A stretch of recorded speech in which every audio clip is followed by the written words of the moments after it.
Welcome to this video clip, Commissioners. It's being made to enable you to orientate yourself to the decision-making mechanism used in the General Assembly. Since 2006, the UPCSA has used the consensual style of decision-making in its General Assembly and Executive Commission meetings. Some presbyteries have adopted it, but many presbyteries still use what we call the Westminster formal majority method. So the General Assembly's business arrives at the so-called top table in three ways. Either it is sent by committees of the church charged with responsibilities for various aspects of the church's life. They present reports which contain proposals. A business can also arrive through an overture or a petition sent by a congregation or a presbytery. And the third way is through a notice of motion process. There's only one opportunity for this, and it is at the beginning of the assembly on the first day. When the business is brought to assembly, it is categorized under various committees. So if an overture involves a matter that is about the ministry or mission and discipleship or church and society, the moderator and the top table will allocate it under that particular committee. When we get to the business, we divide the business into three phases. The first phase is called a listening phase. A listening phase, the first of the listening phases will happen on Saturday afternoon of assembly, but then subsequent ones will usually happen in the second session of the day after morning tea. A committee brings its report to the assembly, and during the listening phase, the convener is allowed to give a report of 5 to 7 minutes. And this is followed by the moderator asking if there are any questions for clarity.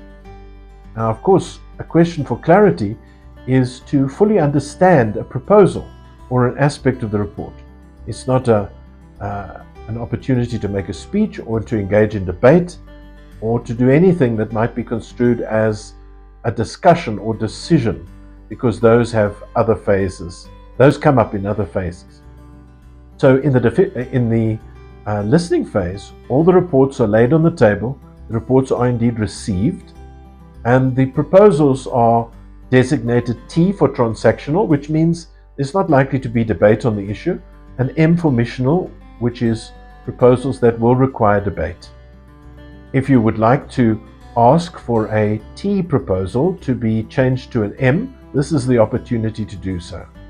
So the listening phase then, laying the report on the table, talking about the issues briefly, introducing the proposals, and questions for clarity. The second phase is called a discussion phase, and our discussion happens in INSACO groups.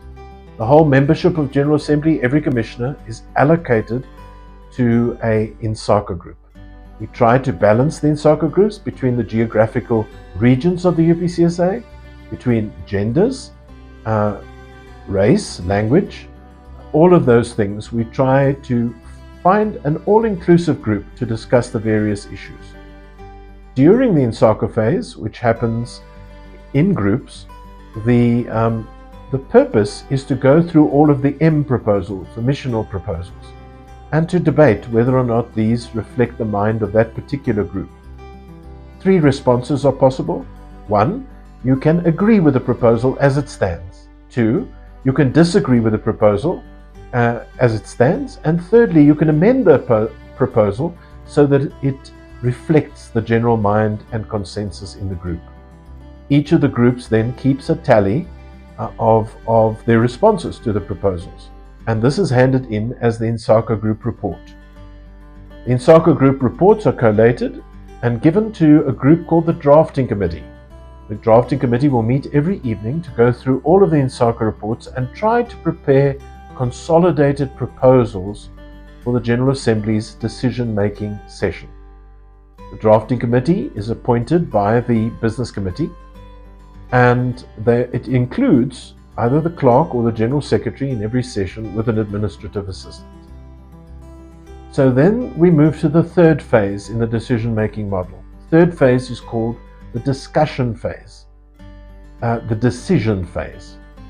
In the decision phase, we engage in each proposal each M proposal, and we try to find a way to make a decision that is acceptable to the church, that accommodates the many and varying views, and that results in a holistic decision. This is accomplished by debate, regulated by the moderator, and also the moderator checking the mood of the room from time to time using colored cards. Now, these can be physical colored cards like these ones, or they can be the colored cards on the widget, which is an electronic device developed to assist in decision making in the UPCSA's councils. So if the moderator says, "How do you feel towards this proposal?" and you put up an orange card, then you're saying you're warm to the proposal, you're in agreement. Or if you put up a blue card, you're cool towards the proposal. It doesn't reflect your sense of the church's decision making, and you want to participate in an amendment process to make it so. So orange cards are warm and blue cards are cool. And you can use this either in physical cards or you can use it on the widget. The moderator will then proceed on a number of occasions to ask for the mood of the room. And this is not a vote, it's just the moderator gauging the level of consensus in the room. The moderator can then allow people to speak on either side of the debate. The moderator does not have to allow every person who indicates to speak. The moderator could, for example, say that we've heard enough people who are in agreement. Let's now hear some of those blue cards, the people who still feel that they are unable, to offer their vote, let's say, or their opinion to this matter. And so the moderator will build consensus. In the process, we might find ourselves in a place where consensus is difficult to reach. In those cases, there are deadlock breaking mechanisms. The moderator may, for example, appeal to those with blue cards. He may say that, do you agree that the discussion has been full and fair and that your opinion has been listened to, but you allow the majority now to offer the consent? You do offer consent to the majority for a consensus decision. The moderator may use such other decision-making mechanisms. You can consult these in the standing orders which are in your papers for assembly. They're very important to see.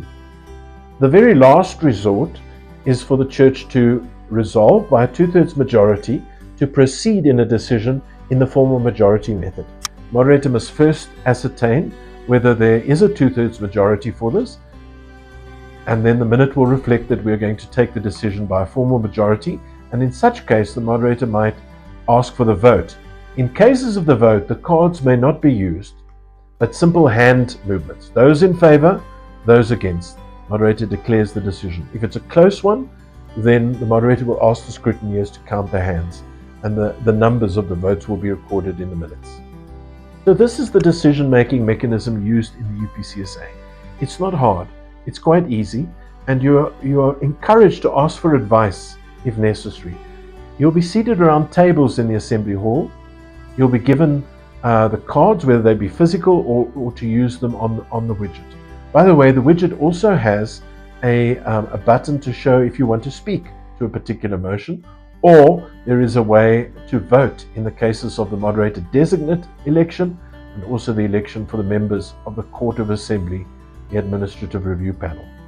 I trust that you found this helpful. Remember, 3 phases. Discussion comes first, or listening phase.